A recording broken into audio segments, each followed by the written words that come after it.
as we move into 2023, my second tips and the worst mistake people have made that I've seen is not having a door camera. Now this could save you thousands of pounds in experience and processes and even in money. If you're new to this channel, that I try and share as much as knowledge, facts, of figures, working with clients all over the world, and currently we're working with over 10 Airbnb operators, short-term rental agency operators within the UK,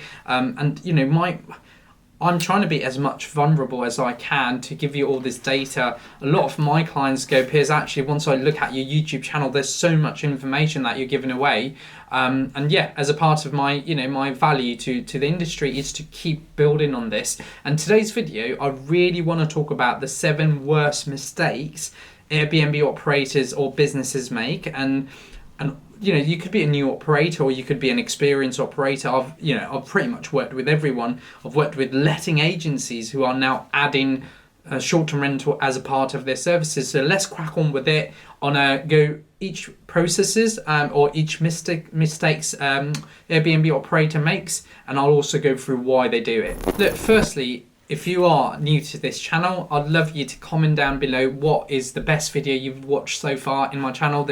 I think we've done over hundreds of videos over the last few years. And if you look at my topics, they're pretty much to tell you exactly what's happening in the market. Every time I do a video, I've had a great strategy calls with clients. Last week, I was talking to someone, one of my clients got council, which is the local authority, actually sending letters to landlord about running a short-term rental business but doesn't have a license for HMO, and there's so many things that was coming in between, and we're trying to get hold and understand about the process. It's new. What's happened to him means my head is now thinking, is it actually going to happen to everyone in the industry? How do we go about dealing with it and all that kind of stuff? So look, number one mistake I want to talk about today is people who are looking to buy cheap furniture. Now, why do people do that? It's purely because to save money. There's no other way behind it, because look, if you had the right fund and if you had the right money to invest, you will be investing in the right way. Secondly, there's no knowledge. You buy cheap furniture because you think, okay, well actually, that bed that looks all right, I'm going to buy it for 350 quid. Whereas, an amazing looking bed could cost you 600 pound, and you've saved yourself 300 pound there. But in the long term, you've actually cost yourself a bit of money because you've made that mistake of buying cheap furniture, and not only it breaks down, but also in the pictures it can just tell that it looks cheap. Look, as we move into 2023, my second tips and the worst mistake people have made that I've seen is not having a door camera. Now, again, it wasn't that important years back, but today you're running a business, you want to have safety, you want to make sure that you have easy access to the problems, and you also want to understand how safe you're keeping that property. And having a door camera, which only costs about £130, yes, there's some batteries issue that you could potentially have, but that's something that you can really easily speak to your housekeeping team and your cleaners to manage it. But why do people don't have door camera? Firstly, obviously, privacy wise, you must be able to have the right contract, even in a block of apartment. If you don't have, if you're putting a camera on your door, you need to make sure you have the right privacy legals. And secondly, people just don't think it's important. But look, some of my clients have them. They are in a tourist weekend location, and when that does happen, a lot of parties have been stopped due to that camera, because people can just see, how many people gone in within that second, and either speak to the guest to kind of tell them to leave, or actually manage it somehow. So guys, another tool that a lot of people don't do, which I think is the worst mistake Airbnb operators make in 2023 right now. The number 3 mistake I've seen is not actually keeping a backup housekeeping team. Now guys, look, it's a business.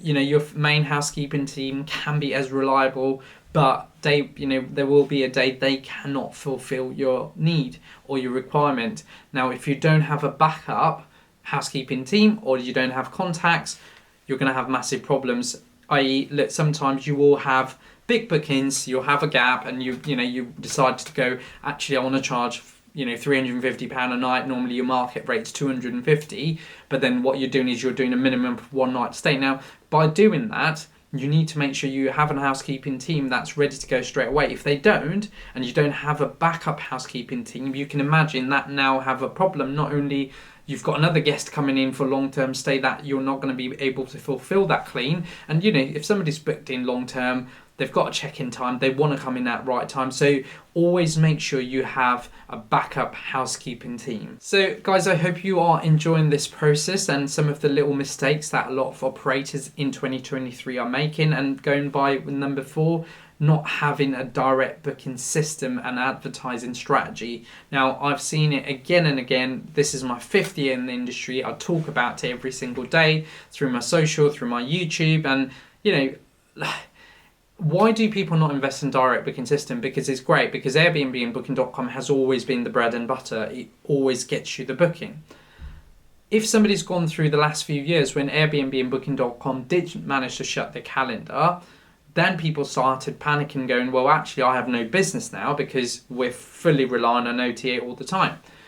I recently got reached out by somebody who worked with Booking.com for the last few years, had a lot of properties actually only in Booking.com. That's their location area. That's where they get their bookings from.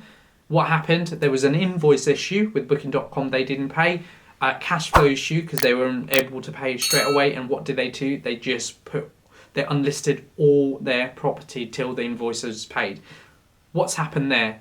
If the client had direct booking, or if that person who spoke to me had direct booking system from day one, doesn't matter if you were relying on an OTA, your direct booking system would always have generated you some kind of business than to be able to go and pay the Booking.com invoices. So guys, little things like this, people don't realise that why direct booking is important as a system, and you must have an advertising funnel. Number 5 mistake that people make is not having an extra key. Now, a lot of operators in the UK don't offer a check-in service, as in you don't do a meet and greet.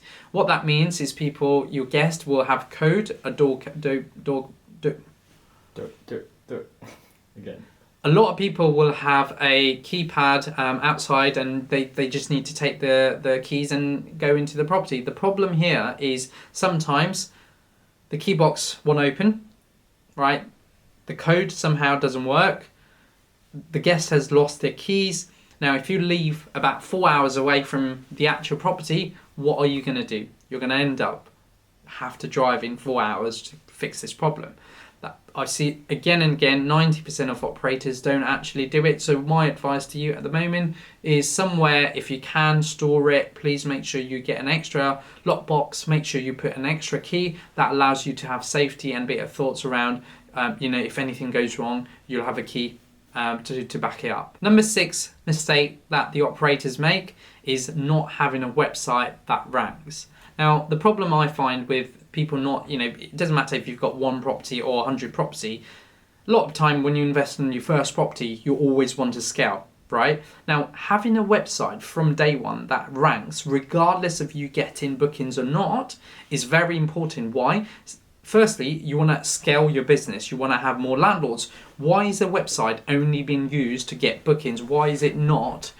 If you've got the right one, which is ranked with the right SEO, you can have ranking for landlords, attracting One of my clients doing amazing well through his website, attracting leads for landlords. And he goes, Piers, it doesn't matter to me that if my website brings me money or not in terms of guests. Well, ideally, yes, you do. But secondly, he's now getting a website. He's got a website that constantly ranks himself on when people type in Airbnb management company in X. So now he's got a lead that comes to him without him going and trying to find more properties. So guys, again, why do we go back into the old school way of running, Airbnb business? Why should we not start thinking ahead? And that has always been my question to any operators I work with. Now, last mistake I want to share, which is number 7, is people stop scaling. And you know why? Again, that's something that a lot of time I speak to operators, and they don't enjoy it because they've run their first unit and all they've had is problem. They really haven't had a proper guidance on scaling business, because once you've got that first pot of money, which is $10,000, you've invested on setting up the property. If you're doing rent to rent arbitrage, you've paid the rent, paid the deposit, you've got no money left. So really, you're now focusing on that first property to make you money. Now, if you're making £2,000 or £1,000 to £2,000 net profit, to save all of that money and make sure that you're utilizing it to reinvest in another unit, it's another 6 to 7 months, as long as the units perform.